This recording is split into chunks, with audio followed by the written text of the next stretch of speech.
Welcome to a Between Bites Piecemeal episode. Piecemeal is a podcast hosted by the Emily Program, and Between Bites are short episodes addressing topics you want to know more about. Piecemeal covers topics related to eating disorders, body image, and how society may influence our thinking. Please use your discretion when listening and reach out for support as needed. I'm your host, Jillian Lampert, and for Between Bites, you get just me. Welcome. Today's topic is focused on eating disorders and disabilities. Why do we need to think about the intersection of eating disorders and disabilities? We're going to dive into that, as well as ways we can improve visibility, access, and inclusivity in care. So let's start by thinking about eating disorders and disabilities, this topic that we might not think a lot about. First, we need to acknowledge that we don't know as much as we need to know about the relationship between eating disorders and disabilities. And we also need to acknowledge the ableist perspective that most treatment is designed upon, as well as the limitations in our understanding of the myriad of ways that we can do better. The intersection of eating disorders and disabilities is likely influenced by a slew of factors like disability, visibility or invisibility, food access, ableism, discrimination related to ableism, mobility concerns, feeding difficulties, appearance and weight discrimination and stigma, and so much more. We also need to highlight that some of our systems have supports for people with disabilities, but often disability isn't thought about with people with eating disorders and vice versa. Often eating disorders aren't thought about in a population of folks with disabilities. So I want to really set that stage as we think about this together for a few minutes. And we know that when it comes to disability, there's also some folks who have a disability really because of the eating disorder. So someone with an eating disorder can have a disability if the eating disorder substantially limits one or more of their major life activities. And eating, feeding, moving the body, those are major life activities that are significantly impacted in an eating disorder. So that's another piece to think about. Somebody may not have a disability outside of the eating disorder, but the eating disorder itself can be seen as a disability. So let's frame all of this. How many people are we talking about? An estimated 16% of people, that's about 1.8 billion people worldwide, but 16% of people report having a disability. And with 9% of the population experiencing an eating disorder, it's a significant proportion of people with disability will also experience an eating disorder. And folks with disabilities are a significant proportion of the population of folks with an eating disorder. So we need to really acknowledge this is a significant portion of our population that we may or may not be thinking about. And when it comes to how we want to be thinking about it from a care perspective, sort of with my Emily Program care provider hat on, inclusive care needs to break down the barriers to treatment and provides adequate supports, enabling more people to get help, right? Enabling more people to receive support and adequate interventions. So we know that the limited data on the intersection of disability and eating disorders describes some vulnerabilities that may disproportionately put people with disabilities at risk for an eating disorder or disordered eating. So we know that research indicates that people who are dependent on others for movement, lifting, transport, and or other physical supports may feel or get the message that they are more easily helped if they are lighter or smaller, and they may adjust their eating accordingly. We know that when we decrease our food intake or substantially change our eating patterns, some of us are at high risk for developing disordered eating or an eating disorder. So if the person with a disability, a physical disability impacting their mobility, believes that they would be better or more easily cared for if they were lighter or smaller, it may be really impactful to how they think about self-care and activities of daily living like moving, eating, toileting, bathing, and more. So additionally, on top of that, we want to think about body image or body esteem concerns and or stigma that can contribute to disordered eating. And often people with disabilities experience body esteem concerns or stigma in a world with so many messages about social value being tied to body appearance and ability.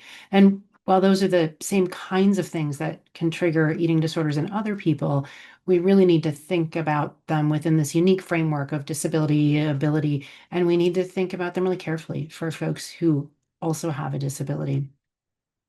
And then when we think about treatment, treatment is critical and appropriate care is essential for everybody. And we know that we're not, as a healthcare system, we know that we're not meeting the needs of everybody and that not everybody can access the treatments that are available. And as we continue to try to improve that, we need to continue to focus on the really direct experience of the people in front of us. We need to ask questions to know what appropriate care looks like for any given person. Care might look the same or different for someone with a disability. Treatment programs do make lots of accommodations. At the Emily program, we make lots of accommodations for people with a range of unique needs, and that's really important. Treatment programs need to make accommodations of many kinds to meet the unique needs of the people they care for. And someone with a disability may need specific interventions or supports in order to even access eating disorder care or to access it fully. Sometimes those needs can be well met in an in-person treatment setting, and sometimes the virtual care setting can make treatment accessible in meaningful ways that somebody might experience a limitation that's really hard to overcome in an in-person treatment setting. And it's also really important to consider the wide range of things that people experience and that contribute to any one person's identity and experience. And we can only know those things by asking questions, by being curious, being non-judgmental, listening deeply, and then responding the best we can to meet the needs of the person right in front of us. So we think about this at the Emily program in a number of ways.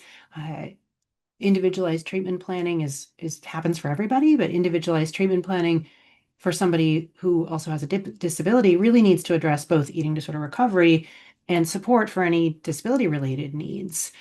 The training of staff needs to include disability awareness, inclusive communication, and supports that are available in the program and outside of the program to meet the needs of this individual in front of you. There's a lot of physical environment considerations. How are the facilities laid out? What are the expectations of movement throughout the facility? What does access look like for everyone? What limitations exist and how might they be overcome or modified? And there are all kinds of facility regulations and requirements for access. And sometimes even those aren't enough to help people to fully access. So as treatment providers, we really need to think about how does this building that I'm standing in right now present for somebody with any kind of unique need, and to really think through how we might be able to move people through the facility in a way that works well for them. When it comes to treatment planning, so treatment planning, sort of laying out what's going to happen, how will that look? We really need to have that whole person perspective when co-designing treatment plans with people who receive care. Co-designing a treatment plan is really important for everybody, but particularly key in assessing and addressing any unique needs of someone who also has a disability. And so again, it gets back to that questioning, curiosity, deep listening to really understand what somebody needs in front of us. And then community resource connection, because we at the Emily program, we may not be able to do all of the things that somebody needs, but we also need to be able to understand what they need and try best we can to link them to services beyond our areas of expertise so that the person in front of us can get that whole person care. So I want to close by encouraging us to think about the many ways we don't think about people and their unique needs. When we think about eating disorders, we really need to expand our idea of eating disorders, continue to expand our idea of, and our awareness of who gets eating disorders and what people need in terms of treatment and support and recovery. We know that we're all still learning, and we certainly are committed to expanding our awareness and ability to serve a widening array of people with eating disorders who need support.